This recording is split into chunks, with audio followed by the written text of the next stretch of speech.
নমস্কার বন্ধুগণ, বাংলাদেশ অগ্নিবীর ইউটিউব চ্যানেলে আপনাকে স্বাগতম। শ্রীমদ্ ভগবত গীতা আমাদের অতি পরিচিত বিশ্বনন্দিত গ্রন্থ। ভগবান যোগেশ্বর শ্রীকৃষ্ণ যুদ্ধের প্রাক্কালে শোকাকুল অর্জুনকে এই কালজয়ী জ্ঞান প্রদান করেন বলে কথিত। গীতা সম্বন্ধে আমরা সবাই মোটামুটি ধারণা রাখি, কিন্তু এই গীতা সম্বন্ধেই খুব মৌলিক কিছু প্রশ্ন আমাদের অনেকের মনেই জেগে থাকে। আমরা সেগুলো সম্বন্ধে পরিষ্কার জানি না। যেমন গীতা কিভাবে বলা হলো এবং কিভাবে সঞ্জয় তার ধৃতরাষ্ট্রকে জানালেন। আমাদের অধিকাংশের ধারণা কুরুক্ষেত্রে দাঁড়িয়ে শ্রীকৃষ্ণ ও অর্জুন কথা বলছিলেন এবং তার থেকে অনেক দূরে হস্তিনাপুরের রাজ্যমহলের একটি কক্ষে বসে সঞ্জয় দিব্যদৃষ্টিতে তা দেখতে পাচ্ছিলেন আর সরাসরি লাইভ টেলিকাস্ট করছিলেন ধৃতরাষ্ট্রকে। এটা নিয়ে অনেকেই প্রশ্ন করেন যে এটা আসলে কিভাবে সম্ভব। আসলে বাস্তবে এটা হয়নি। মূল মহাভারতের ইতিহাস সত্য ও বাস্তব ইতিহাস, দুই রাজবংশের যুদ্ধের স্বাভাবিক একটি ইতিহাস। ইতিহাস আর পৌরাণিক রূপকথা কিন্তু এক নয়। মহাভারতের যুদ্ধ শুরু হয়েছে সেদিন যুদ্ধের 10ম দিন। হঠাৎ করে বিনা মেঘের মতো বজ্রপাত হয়ে সঞ্জয় কুরুক্ষেত্রের যুদ্ধভূমি হতে ছুটে এলেন হস্তিনাপুরে।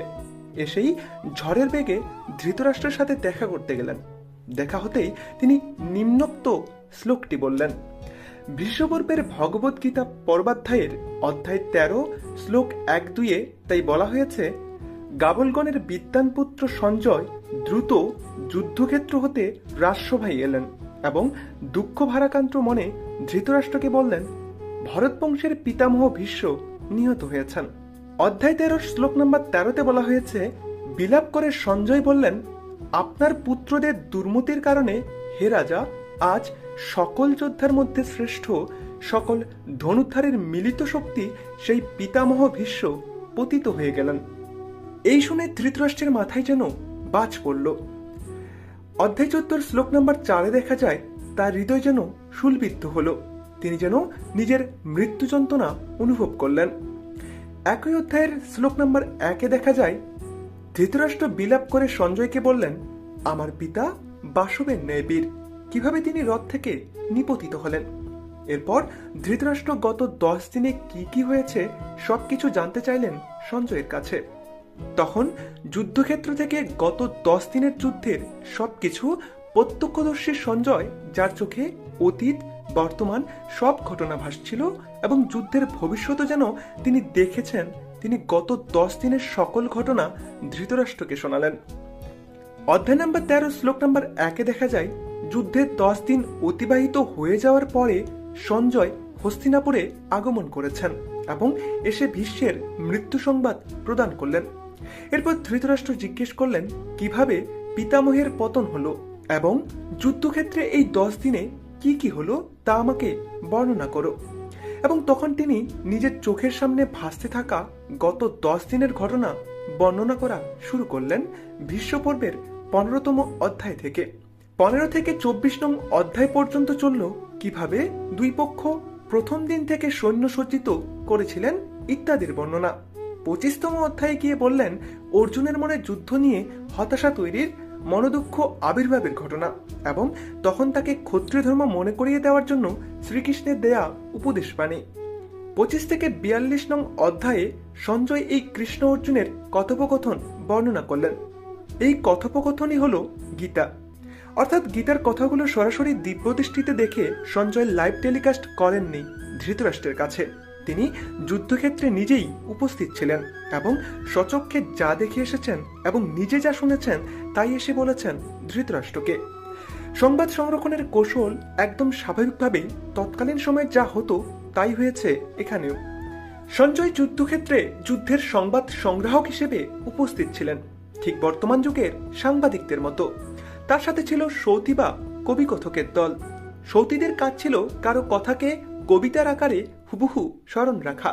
যতদিন পর্যন্ত লিখিত আকারে সংবাদ পরিবহনের চল ছিল ততদিন এই পেশাটি মানব সমাজে অত্যন্ত গুরুত্বপূর্ণ ছিল।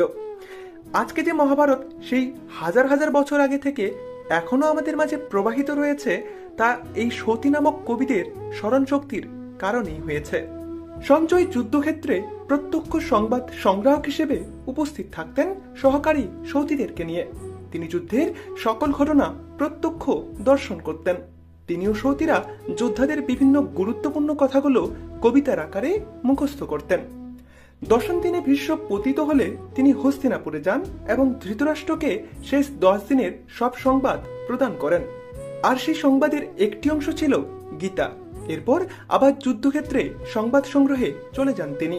আরো 4 দিন পর, যেদিন যুদ্ধের চতুর্দশ দিন, সেদিন গুরু দ্রোণ নিহত হলে সঞ্জয় আবার কুরুক্ষেত্র থেকে রথযোগে হস্তিনাপুরে আগমন করেন এবং সেই 4 দিনের ঘটনার বিস্তারিত বর্ণনা ধৃতরাষ্ট্রকে দেন। দ্রোণ পর্বের 1:62 ও 8:30 নং শ্লোকে আমরা দেখি, দ্রোণাচার্য নিহত হবার পর সঞ্জয় হস্তিনাপুরে ফিরে আসেন এবং সমগ্র দ্রোণ পর্ব বর্ণনা করেন। আবার তার 3 দিন পর কর্ণ নিহত হলে তিনি আবার হস্তিনাপুরে ফিরে আসেন এবং সেই 3 দিনের সব ঘটনা ধৃতরাষ্ট্রকে খুলে বলেন, যা কর্ণ পর্ব নামে পরিচিত। অর্থাৎ প্রতিটি পর্ব শুরু হয়েছে একদম শেষ থেকে। সিনেমাতে যেভাবে শেষ দৃশ্য দিয়ে সিনেমা শুরু হয় সেভাবে। কোনো বীর মহারথী মারা গেলেই সেই সংবাদ নিয়ে সঞ্জয় যুদ্ধক্ষেত্র থেকে হস্তিনাপুর ফিরে গেছেন এবং সেই সংবাদ ধৃতরাষ্ট্রকে দিয়েছেন। সাথে গত কয়েকদিনের যুদ্ধের সব ঘটনা প্রত্যক্ষদর্শী হিসেবে বর্ণনা করেছেন। যেমন কর্ণের মৃত্যুর পর যুদ্ধের 17তম দিনে সঞ্জয় পুনরায় হস্তিনাপুরে আগমন করেন এবং রাজা ধৃতরাষ্ট্রকে বিগত 2 দিনের যুদ্ধের ঘটনা সবিস্তারে বর্ণনা করেন। কর্ণপর্বের প্রথম অধ্যায় শুরুই হয়েছে এভাবে। প্রচুর শত্রু সৈন্য সংহার করে রণে বৃষের ন্যায় বীর কর্ণ ধৃতরাষ্ট্র পুত্রদের চোখের সামনেই অর্জুনের হাতে নিহত হলেন।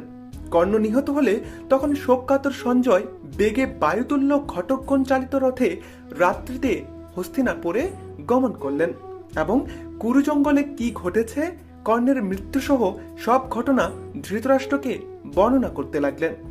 এরপর কর্ণপর্ব বর্ণিত হলো। এবার আপনারাই বুঝতে পারছেন সঞ্জয় পুনরায় কবে হস্তিনাপুরে আগমন করেছেন। হ্যাঁ, যুদ্ধের শেষ তথা 19তম দিনের সকালবেলা, শল্য এবং দুর্যোধনের মৃত্যুর পরে। শল্য পর্বের বর্ণনা শুরু হয়েছে ঠিক এইভাবে। চোখে জল নিয়ে বাষ্পরুদ্ধ কণ্ঠে সঞ্জয় বললেন, শল্য, শকুনি ও সৌবল অর্থাৎ শকুনিপুত্র নিহত হয়েছেন। শল্য পর্ব অধ্যায় 1 শ্লোক নাম্বার 25 থেকে 26। এরপর দুর্যোধন সহ সকলের মৃত্যুর কথাও ধৃতরাষ্ট্রের কাছে বর্ণনা করেন সঞ্জয়। এরপর থেকে শল্য পর্ব বর্ণিত হলো। এভাবেই কর্ণ থেকে শুরু করে শল্য প্রতি সেনাপতির পতনের পর সঞ্জয় যুদ্ধক্ষেত্র থেকে হস্তিনাপুর গমন করতেন এবং গত কয়েকদিনের সব কাহিনী বিবৃত করতেন। তৎকালীন সময়ে সংবাদবাহকরা নিজে এবং সতীদের দ্বারা যুদ্ধক্ষেত্রের বিভিন্ন কথোপকথন স্মরণ করে রাখতেন কবিতার ছন্দে। সেগুলোই পরবর্তীতে বিবৃত করা হতো। ভগবদ্গীতার ক্ষেত্রেও সঞ্জয়ের যুদ্ধের 10ম দিনে এসে শ্রীকৃষ্ণ ও অর্জুনের সেই কথোপকথন ধৃতরাষ্ট্রের কাছে বর্ণনা করেন, যা আমরা এখন গীতা নামে পড়ে থাকি। তবে ভান্ডারকর ওরিয়েন্টাল রিসার্চ ইনস্টিটিউটের মহাভারতের ক্রিটিক্যাল এডিশনে ডক্টর বলভীরকর দ্রোণ পর্বের জয়দ্রথবধ পর্বাধ্যায়ের 5 থেকে 20 নং শ্লোকের উদ্ধৃতি দিয়ে দেখিয়েছেন যে জয়দ্রথ বধের দিনও সঞ্জয় হস্তিনাপুরে এসেছিলেন ধৃতরাষ্ট্রের কাছে যুদ্ধের আপডেট দেবার জন্য। এ থেকে তিনি ধারণা করেছেন যে এমনটাও হতে পারে যে সঞ্জয় প্রায় সময়ই দিনের যুদ্ধ শেষে ধৃতরাষ্ট্রের কাছে যেতেন যুদ্ধের সর্বশেষ অবস্থা জানানোর জন্য। যদিও কুরুক্ষেত্র থেকে হস্তিনাপুর এত দূরত্ব প্রায় সময়ই ভ্রমণ করা বাস্তবসম্মত কিনা সেই নিয়ে প্রশ্ন অবশ্যই থাকে। তবে প্রতিদিনই হোক বা কয়েকদিন পর পর লাইভ টেলিকাস্ট যে হতো না তা মহাভারত থেকেই স্পষ্ট প্রমাণিত হয়ে যায়।